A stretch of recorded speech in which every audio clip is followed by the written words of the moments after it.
This presentation is about legal liability for food safety. And so we go to the module on Canvas. This is what you will see. Videos will be down here once they are recorded. As far as the PowerPoint, once you download it, here we go. So the title of this is Put Me Out of Business, Please, from the perspective of Marler Clark, attorneys at law, who are attorneys that represent individuals who have been injured in some way due to a food safety problem. And he doesn't need any more money. Marler Clark and the attorneys that are in his firm have made lots of money suing agricultural companies for food safety problems. So he has given this presentation to companies trying to say, this is what's going on. This is what the problems are with food safety. And I'd much rather people don't get sick and don't die. And when they do get sick or die, I'm coming after you. So I'll just read this. I'm sure it's too hard to read on your screen. Below is the result of your feedback form. It was submitted by blah, blah, blah. The pieces I want to pull out there is it is an FDA food code instructor. And it says here in something, that unfortunate fact doesn't serve the law profession. But I assure you, people like myself in hospitality training and certification are doing our best to put people like you out of business. First and foremost, I don't know why that's going off the screen when I do it this way. First and foremost, something like we're concerned about the customer safety. Secondly, because for once it would be, and the typo there, it would be wonderful to take food out of a lawyer's mouth. Sort of ironic. You shut down restaurants, I shut down lawyers. Have a bad, bad day, you parasite. So here's a message from a food code instructor that really doesn't like Marler Clark, but you want to avoid somebody like a Marler Clark? Don't get people sick. They will come after you. So, since 1993, Marler Clark has represented thousands of food illness victims in all of the states, all 50 states. Settlements and verdicts, nearly $300 million. That's a hell of a lot of money. What is a typical attorney fee? 30 or 40%? What is 30% of $300 million? Marler Clark can afford a cup of coffee. He doesn't need another food safety lawsuit. Anyway, and this is old numbers. I don't know what the numbers are now, but I think this goes back to maybe 2012. So it's almost 10 years old. That's a lot of time for these numbers to be even higher, and I'm sure they are. They're doing well. We only bring forward a fraction of the victims who contact our offices. An example of a missed opportunity. So here's an example. We're going to tell a little story. This is CSI, Crime Scene Investigators, Critter Salad, where the evidence never lies. St. Croix County Public Health Department, Memoir of a Health Inspector. Once upon a time, a little boy vole was out eating his breakfast of muskellin lettuce in a beautiful, furrowed field in the Salinas Valley. So a vole is a rodent. I don't know if this is actually a vole. I don't know where he grabbed that picture. It looks more like a rat to me, but voles look mouse rat-like, but they're out in fields. He heard the noise approaching. He wasn't nervous because his mother told him the humans were slow with their knives. He thought, I will have plenty of time to run. But there was a new boss in town, a tractor, and there was no time to run. That was the end. Good story, bad story, sad story, whatever. So this really happened. I don't know about the mother telling the little boy vole that the humans are slow with their knives, but certainly the rest of this story happened. So a health inspector receives a phone call regarding a crying waitress at a local restaurant. She was pretty upset. And this is why she was upset. This was in the salad.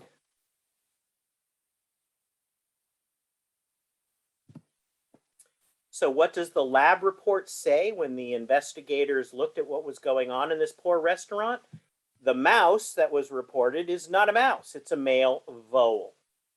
Voles live only outside, so it's not from within the restaurant. That got the restaurant off the hook. If it's a field mouse, field mice do come into restaurants and other buildings. They'll rats and other rodents. There are lots of things that could come into the restaurant. But voles, they don't do that. You don't get voles inside. And so that clearly meant that the vole contamination occurred out in the field.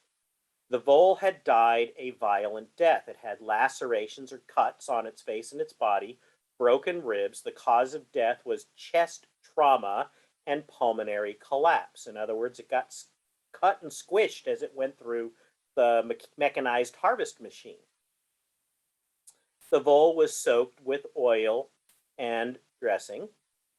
The vole had lettuce in its mouth, meaning that it must have died right smack dab in the middle of lunch. It was out there in the field having a good day, and bang, it gets caught in this machine, kills it before it can even spit out or swallow. The stomach contents of the vole was also lettuce. Clearly, it had been eating, at least for some time, in the field. The vole was a California vole, Microtus californicus. Pretty obvious evidence the vole came from the field when the muscovine lettuce was being harvested, not something that happened post-harvest in the manufacturing facility for the lettuce or salad or in the restaurant itself.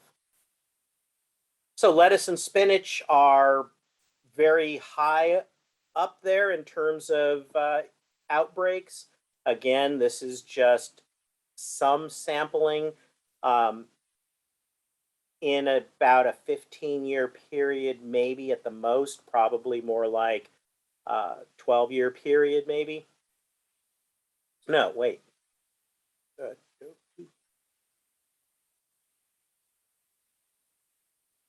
No, it is maybe a 15-year period. Yeah, because 95, when did he do this? I'm thinking like maybe 2011, 2012. The data is probably at least going to 2010, where the data is 21 E. coli outbreaks, at least 1,000 illnesses and 7 deaths in that period. Fresh and fresh cut lettuce or spinach implicated as the outbreak vehicle, the contaminated product for the vast majority of those particular outbreaks, and 8 outbreaks traced back to produce from Salinas, California. Now, is that really true? That's not necessarily true. Some of the lettuce came from San Juan Bautista, but who the hell knows where San Juan Bautista is? So anything that comes anywhere in the Central Valley, they generally say, oh, that's Salinas, because people know the salad bowl Salinas. So from a legal standpoint, that's maybe pushing it, but still, Salinas is always the one with the black eye.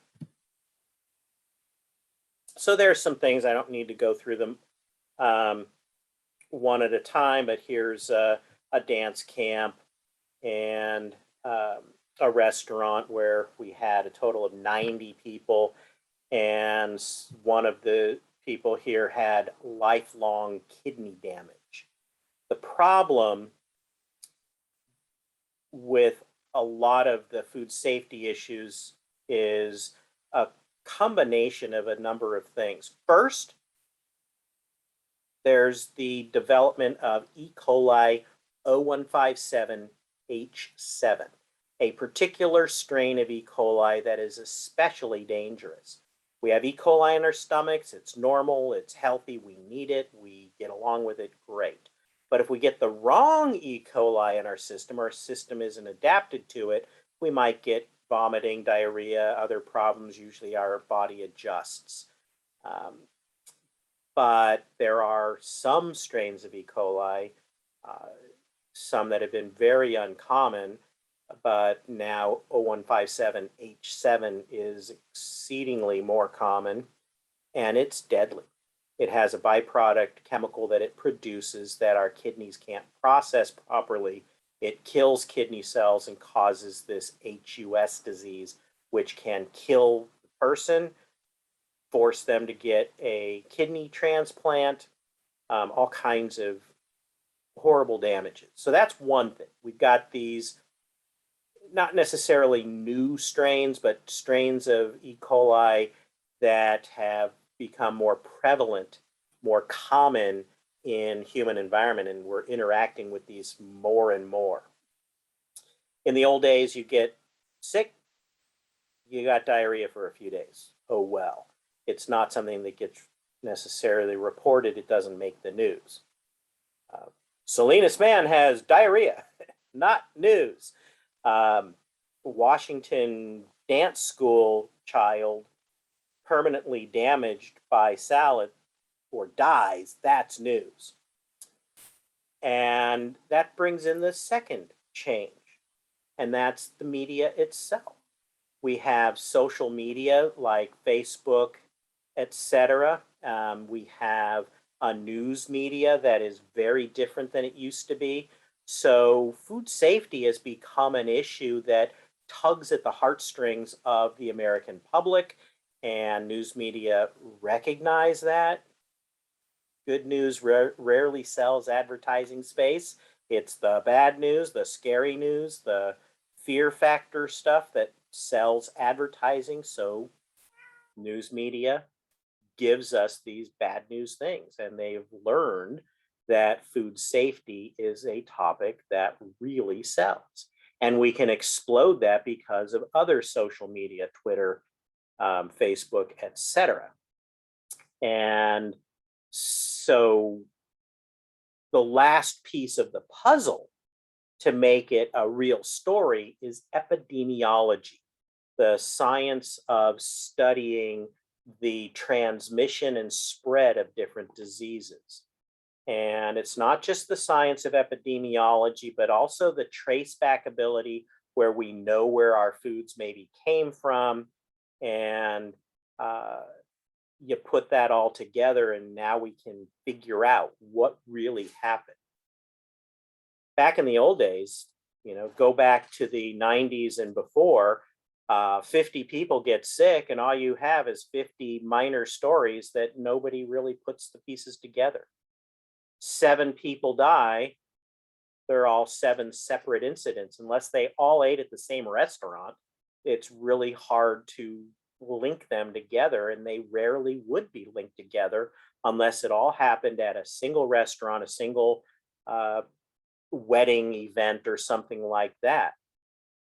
And even when something did happen, it was usually vomit, diarrhea, and you get well, not die, not permanent kidney damage. So all this comes together with a horrible new strains of E. coli that can permanently damage your kidneys or kill you. The media, the trace back abilities, the epidemiology, and now food safety is this huge deal. We now know where things come from. In addition, Everybody had in their mindset when I was a kid, how do you get a food safety problem? It has to do with eating undercooked meat, right? Maybe mayonnaise that wasn't refrigerated properly, but it's meats and eggs, mayonnaise, things like that. There was this assumption that lettuce and spinach and strawberries and all those things, they're safe. Give it a quick rinse in the sink, you're fine. The deadly things don't come from our fresh fruits and vegetables. Wrong. We've actually known that to be wrong for many decades, but that still was the mentality. Along comes the 2005, 2006, 2007 window of these E. coli outbreaks and in spinach that really exploded things and created a new fear. Instead of just being scared of undercooked meats and unrefrigerated mayonnaise, the average American population started to be fearful of their romaine lettuce, their spinach, and other things, strawberries, raspberries, etc. Anyway, back to the story. 2003, 13 residents sickened, again, pre-washed lettuce or spinach. So all three outbreaks, California, Salinas Valley. 1998 comes along, the Guide to Minimize Microbial Food Safety Hazards for Fruits and Vegetables. The FDA was saying basically, what's going on here? We're going to research this. And they did a pretty good job of at least getting the science research. What to do about it, they had really no clue in terms of what would make good farming practices. But this is a document that I have you assigned to read elsewhere in another module. But this guide was really designed and performed to assist growers and packers to try to create safer manufacturing and food production practices. 2004, the FDA sends a letter to the tomato and lettuce industries and basically says, get your stuff together. There's all of these outbreaks, they keep happening, and we clearly are seeing a pattern, and it's pointing to leafy greens, or lettuce in particular, and the tomato industries at that time. And so the industry, I can still remember when we received that, a lot of the companies that I was aware of, everybody gets a copy. It went to the, what was then, I think it was still the lettuce research board, may have already been the leafy greens research board by then. No, actually it was already the leafy greens research board. But there were a lot of people going, the FDA, they don't know what they're talking about. They're a bunch of idiots. They don't know anything about how to grow food. They're just a bunch of lab animals that are trying to tell us what to do. So the 2005 Dole E. coli outbreak. Was it really Dole? No, it was actually a company owned by Dole. Dole's the deep pockets, and that's why, since Dole is the one with all the money, Dole was the one who gets the headline name. Even though they just owned the company, they weren't the company that had the problem. 23 laboratory cases of the 0157H7, 7 of them linked epidemiologically, meaning epi-linked, meaning they could draw very strong conclusions that these 7 cases were clearly linked to the same outbreak. 23 are probably linked, but the epi-linked cases are very strong in a court of law. September 16th to September 30th onset, 2 cases of HUS, that's the kidney damage disease, that's horrible, generally lifelong. Minnesota, Oregon, and Wisconsin were the primary cases.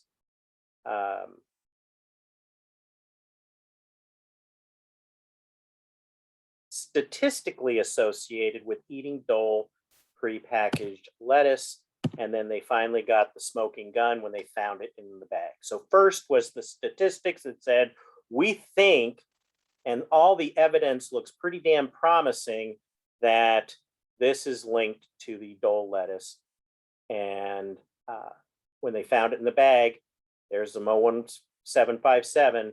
That was it. It was slam dunk.